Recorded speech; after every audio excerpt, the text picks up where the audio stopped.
Hello friends, welcome to English voice classes.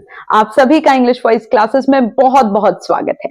आज का जो वीडियो है ये है कॉमनली मिसप्रोनाउंस्ड इंग्लिश वर्ड्स। अब ये ऐसे वर्ड्स हैं जो बहुत कॉमन है, पर मैंने देखा है बहुत बार लोग इसका उच्चारण यानी कि प्रोनाउंसिएशन गलत करते हैं। ये कॉमन वर्ड्स है, ये कोई बहुत हैवी वर्ड्स नहीं है या ऐसी वोकैबुलरी नहीं है जो हम यूज नहीं करते, लेकिन बहुत बार इनका उच्चारण इंग्लिश में थोड़ा सा ट्रिकी होता है। तो अगर आप इनको सही प्रोनाउंस करते हैं तो वेरी गुड, लेकिन अगर आप इन वर्ड्स को गलत बोलते हैं तो आज इस वीडियो को एंड तक देखने तक आपके ये सारे प्रोनाउंसिएशन बिल्कुल सही हो जाएंगे।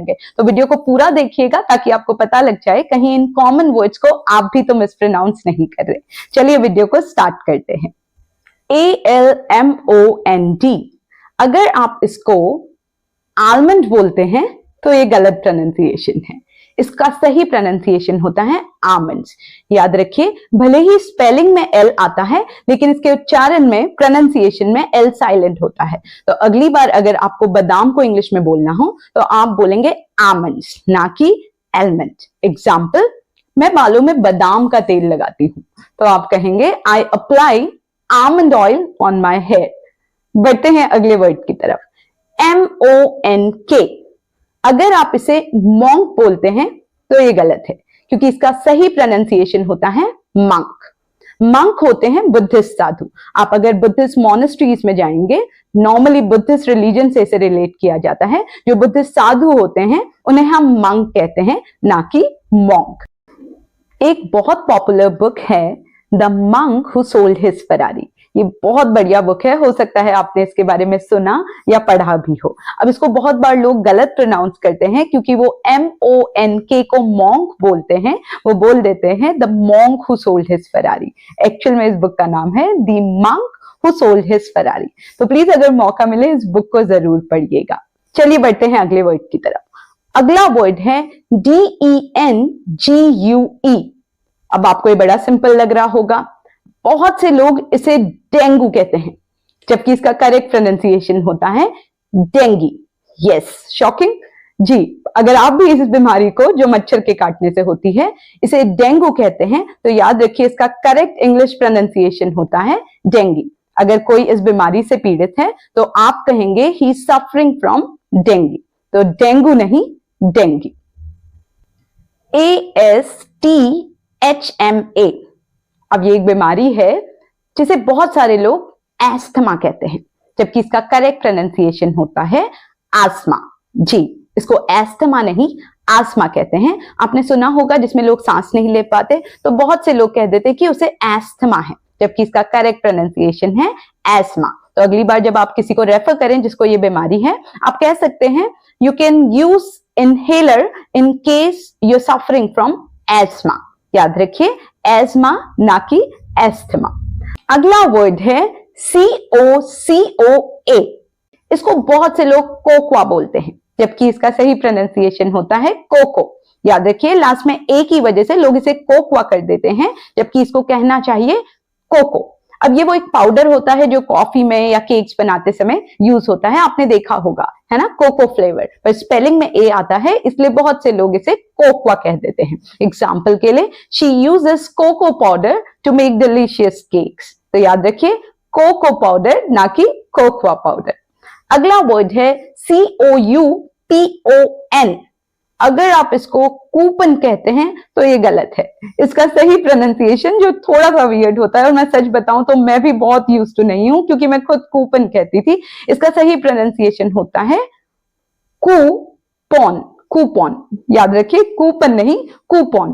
तो अगली बार, ये कूपन होते क्या हैं, जब हम शॉपिंग करते हैं तो हमको डिस्काउंट के लिए कुछ कूपन मिलते हैं जिसको हम रिडीम करके या जिसको यूज करके हमको अगली बार को डिस्काउंट मिलता है, तो हम उसे कूपन नहीं, स्पेलिंग में भले ही PON आता है, इसका करेक्ट प्रोनाउंसिएशन होता है कूपन।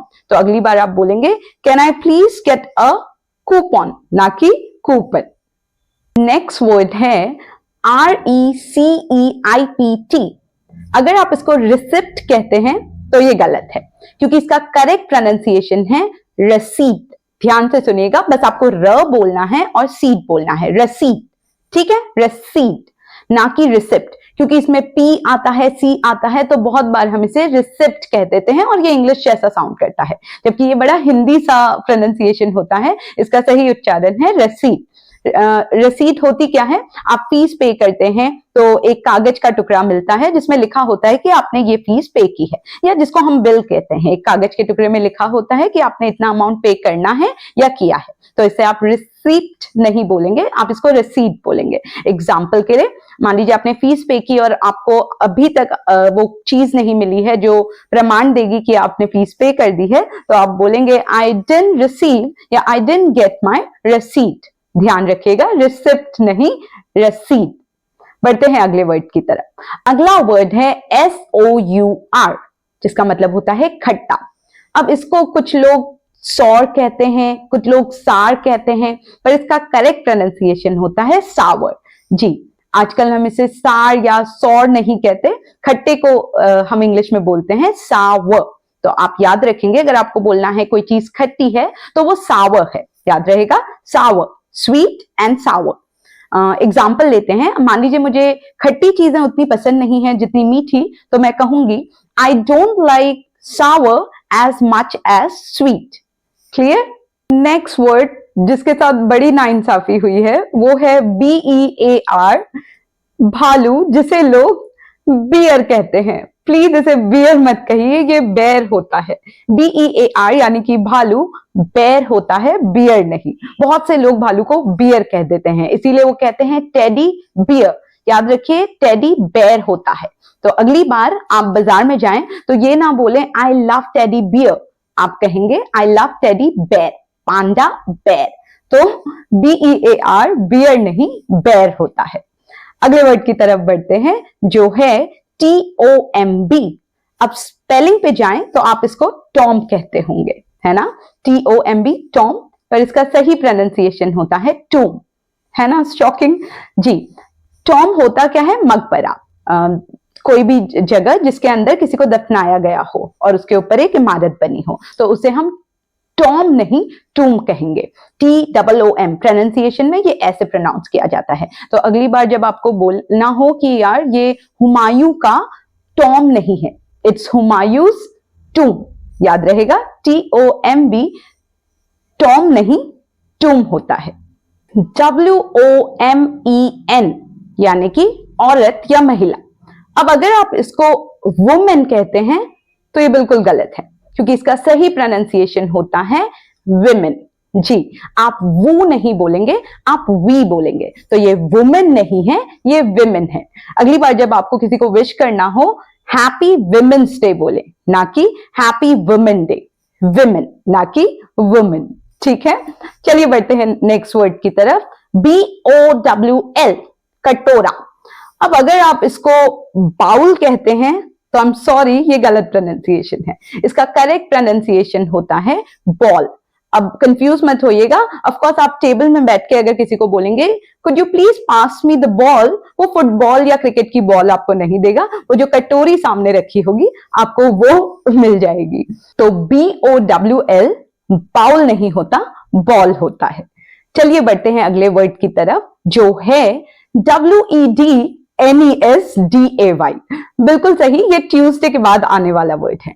अगर आप इसे वेडनेसडे कहते हैं तो ये गलत प्रोनाउंसिएशन है, क्योंकि ट्यूसडे के बाद वेडनेसडे आता है। याद रखिए, भले ही स्पेलिंग में डी होती है, पर जब हम इसको प्रोनाउंस करते हैं हम वेडनेसडे कहते हैं। तो अगर आपको कहना है कि मैं वेडनेसडे तक पहुंचूंगा, आप कहेंगे आई विल अराइव ऑन या बाय वेडनेसडे मॉर्निंग। तो वेडनेसडे नहीं, वेडनेसडे, याद रहेगा, ट्यूसडे के बाद वेडनेसडे।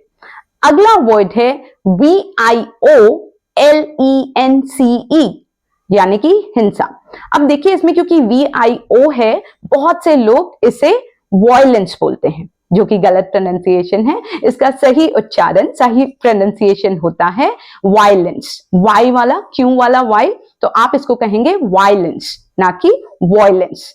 एग्जाम्पल के लिए, I don't think violence is a solution to any problem, या I don't think violence can help anybody।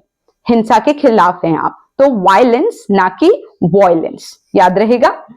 अगला वर्ड है RESUME, जी, ये वही है जो जॉब से पहले आपको फॉरवर्ड करना पड़ता है। ये रेज्यूम नहीं, रेज्यूमे होता है।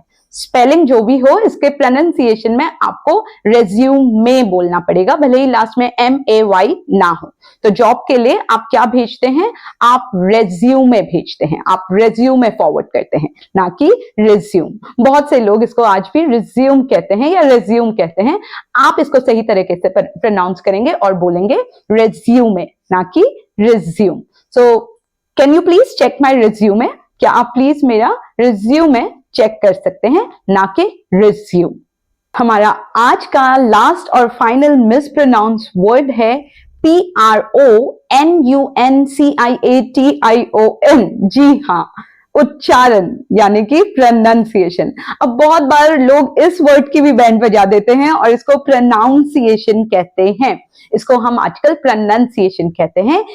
उच्चारण का उच्चारण होता है प्रोनाउंसिएशन। याद रखिए, नाउंसिएशन, प्रोनाउंसिएशन नहीं। तो अगर आप किसी को कहेंगे यार आजकल मैं अपने उच्चारण पे काम कर रहा हूं, तो आप बोलेंगे कि I am working on my pronunciation. तो आई एम श्योर इस वीडियो को अगर आपने पूरा देखा है तो आपके प्रोनाउंसिएशन काफी हद तक सुधर जाएंगे। ये कुछ कॉमन वर्ड्स थे जिसको मैंने देखा है बहुत बार लोग गलत प्रोनाउंस करते हैं। अगर आपको ये वीडियो पसंद आई हो तो प्लीज चैनल को सब्सक्राइब करें, कमेंट करना मत भूलें, मुझे वेट रहता है। अगर आपको ये वीडियो पसंद आई तो लाइक करें और प्लीज अपने सजेशंस दें कि आप और स्पोकन इंग्लिश में क्या सीखना चाहते हैं। ये थी आज की वीडियो। जाने से पहले अगर आप हमारी ऑफलाइन क्लासेस के बारे में जानना चाहते हैं तो मैंने डिस्क्रिप्शन में लिंक दे रखा है, या आप हमको गूगल में भी सर्च कर सकते हैं, life changes spoken English classes के नाम से। हमारा इंस्टीट्यूट जयपुर में लोकेटेड है। तो ये था आज का वीडियो। आई होप आपने एंजॉय किया और आप इन सारे वर्ड्स को अब आप करेक्टली प्रोनाउंस करेंगे। ये आज के लिए काफी था। आज बहुत हैवी डोज हो गई है। अगर कंफ्यूजन हो आप वीडियो को दोबारा देख सकते हैं ताकि आप उन सारे प्रोनाउंसिएशन को एक बार फिर सुन के करेक्टली बोलें। साथ ही साथ बोलिएगा, जब तक आप सही नहीं बोलेंगे प्रोनाउंसिएशन करेक्ट नहीं होंगे। मिलते हैं अगले वीडियो में, तब तक के लिए बाय बाय।